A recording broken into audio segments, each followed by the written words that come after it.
दुनिया में न जाने ऐसे कितने लोग हैं जो उत्पीड़न का शिकार हो जाते हैं। कई बच्चे अनाथ हैं तो कितने लोग अपने बूढ़े माँ बाप को घर से बाहर निकाल देते हैं, तो कहीं तलाक या विधवा होने के कारण महिलाएं बेसहारा हो जाती हैं, तो कई महिलाएं रेप या एसिड अटैक जैसे घिनौने कारनामों का शिकार हो जाती हैं। तो जब इनको कोई नहीं अपनाता है तो इनके पास एकमात्र सहारा एनजीओ की मदद लेने का होता है। तो क्या आप जानते हैं कि एनजीओ क्या है और ये कैसे काम करता है? तो इस वीडियो में हम इसी के बारे में जानेंगे। तो हेलो फ्रेंड्स, मैं कमल स्वागत करता हूँ मेरे कमल हाउस चैनल में। एनजीओ इन लोगों की मदद करने के अलावा देश हित और पर्यावरण के हित में भी काम करते हैं। अगर आप एनजीओ के बारे में नहीं जानते हैं तो इस वीडियो को लास्ट तक देखना, क्योंकि इस वीडियो में आपको एनजीओ की पूरी जानकारी मिल जाएगी। एनजीओ क्या है और ये कैसे काम करता है, इसके अलावा अगर आप एनजीओ को खुद से शुरू करना चाहते हैं तो कैसे कर सकते हैं, ये पूरी जानकारी आपको यहाँ मिल जाएगी। तो शुरू करते हैं। एनजीओ क्या है? एनजीओ का मतलब होता है नॉन गवर्नमेंटल ऑर्गेनाइजेशन, यानी गैर सरकारी संगठन। जैसा कि नाम से ही पता चलता है कि एनजीओ सरकारी नहीं होते हैं बल्कि गैर सरकारी होते हैं।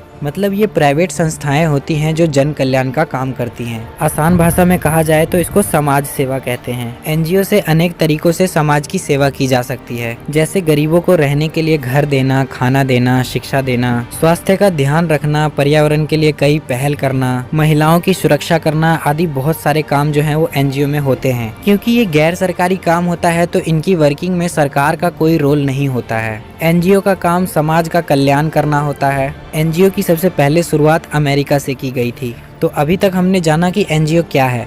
अब हम जानते हैं कि एनजीओ काम कैसे करता है। एनजीओ को कोई एक व्यक्ति चला सकता है? तो मैं आपको बता दूं कि एनजीओ को कोई भी एक सिंगल व्यक्ति नहीं चला सकता है, बल्कि एक एनजीओ को चलाने के लिए आपको 7 या उससे ज़्यादा व्यक्तियों की ज़रूरत होती है। ये खुद को लाभ पहुंचाने के उद्देश्य से नहीं बल्कि दूसरों को लाभ पहुंचाने के मकसद से किया जाता है। समाज सेवियों का जो ये समूह होता है वो सामाजिक सुधार के लिए कार्य करता है। एनजीओ चलाने वाला समूह किसी भी तरीके से समाज सेवा कर सकता है। आपने कई बार ऐसा सुना होगा कि एसिड सर्वाइवर्स को एनजीओ में रखा जाता है और उन्हें वहाँ रोजगार दिलाया जाता है। कुछ एनजीओ जगह जगह जाकर लोगों की मदद करते हैं। कुछ एनजीओ वृद्धों को सहारा देते हैं। एनजीओ रजिस्टर भी कराया जाता है और बिना रजिस्टर कराए भी समाज सेवा किया जा सकता है। रजिस्टर कराने का ये फायदा होता है कि सामाजिक कल्याण के लिए कर रहे कामों में सरकार से भी थोड़ी आर्थिक सहायता मिल जाती है, जबकि नॉन रजिस्टर्ड में खुद से ही कार्य किया जाता है। आपको बता दें कि इंडिया में करीब 3.2 मिलियन रजिस्टर्ड एनजीओज हैं। भारत के सभी एनजीओज सेंट्रल सोसाइटीज एक्ट के अंतर्गत काम करते हैं, लेकिन राजस्थान राज्य में एनजीओज के लिए राजस्थान सोसाइटीज एक्ट बनाया गया है। एनजीओ के क्या काम होते हैं? समाज में सकारात्मक परिवर्तन लाने के उद्देश्य से यह एनजीओज बहुत सारे कार्य करते हैं, जैसे कि गरीबों को खाना उपलब्ध कराना, अच्छी शिक्षा, अनपढ़ गरीब लोगों को पढ़ाना, महिलाओं को आवास उपलब्ध कराना, पेड़ पौधे लगाना, जल संरक्षण के लिए कार्य करना, प्रदूषण को रोकने के लिए कदम उठाना, आदिवासियों की समस्या के लिए काम करना, बीमारी से जूझ रहे लोगों के लिए काम करना, वृद्ध और अनाथ बच्चों को सहारा देना, ये सब कार्य एनजीओज करते हैं। अब हम बात करेंगे कि अपना एनजीओ हम कैसे शुरू कर सकते हैं। तो अगर आप अपना एनजीओ शुरू करना चाहते हो तो आपको कुछ जरूरी बातों की जानकारी होनी चाहिए। एनजीओ चलाने के लिए सबसे पहले आपको ये समझना होगा कि आप देश की किस मूल समस्या के लिए कार्य करना चाहते हैं।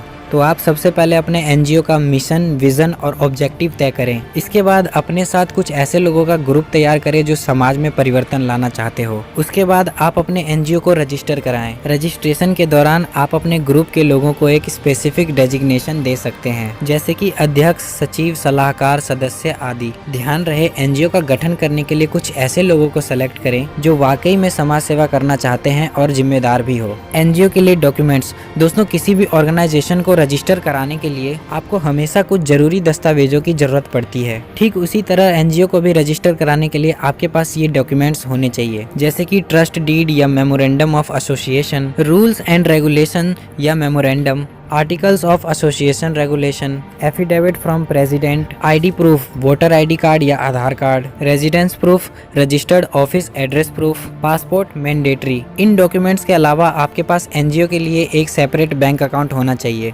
ताकि आपको डोनेशन मिले तो आपके उसी अकाउंट में जाए। एनजीओ कैसे रजिस्टर करें? हमारे देश में एनजीओ शुरू करने के लिए 3 एक्ट बनाए गए हैं। आप इन तीनों में से किसी एक एक्ट के अंतर्गत अपना एनजीओ रजिस्टर करा सकते हैं। ट्रस्ट एक्ट हर राज्य में अपने अलग अलग नियम हो सकते हैं, लेकिन ट्रस्ट एक्ट के अंतर्गत रजिस्टर कराने के लिए आपके पास 2 ट्रस्टीज होने चाहिए। इसके बाद आपको चैरिटी कमिश्नर या रजिस्ट्रार के ऑफिस में रजिस्ट्रेशन के लिए आपको अप्लाई करना होगा। इस एक्ट के अंतर्गत एनजीओ को रजिस्टर कराने के लिए डीड डॉक्यूमेंट्स की जरूरत होती है। सोसाइटी एक्ट, ये एक्ट ज्यादातर महाराष्ट्र राज्य में इस्तेमाल किया जाता है। इस एक्ट के तहत एनजीओ ट्रस्टी के तौर पर रजिस्टर किया जाता है। इसके लिए memorandum of association and rules and regulation की डॉक्यूमेंट्स की जरूरत पड़ती है। साथ ही एनजीओ के लिए 7 सदस्य भी होने चाहिए। कंपनीज एक्ट, इसके लिए memorandum and articles of association and regulation documents की जरूरत पड़ती है। इस डॉक्यूमेंट को बनाने के लिए किसी भी स्टैम्प पेपर की जरूरत नहीं होती और डॉक्यूमेंट्स के लिए 3 सदस्यों का होना अनिवार्य है। तो इन एक्ट के जरिए आप अपना एनजीओ रजिस्टर करा सकते हैं। भारत में ऐसे कई सारे एनजीओ हैं जिनको आप अपना रोल मॉडल बनाकर आगे बढ़ सकते हैं, जैसे कि स्माइल फाउंडेशन, नन्ही कली,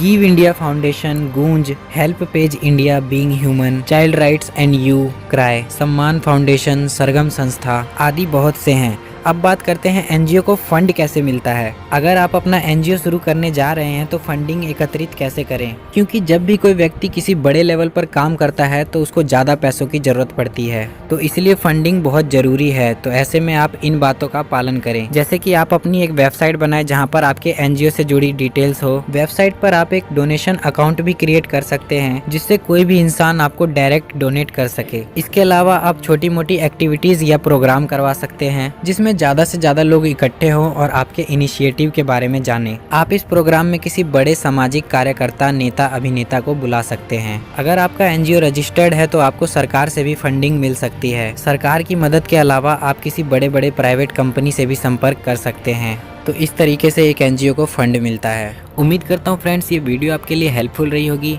अगर आपको ये वीडियो पसंद आई तो इसको लाइक करें, शेयर करें और मेरे चैनल को सब्सक्राइब करके बेल आइकन को जरूर प्रेस कर दें ताकि आप इसी तरह के लेटेस्ट वीडियो के अपडेट सबसे पहले पा सकोगे। Thanks for watching.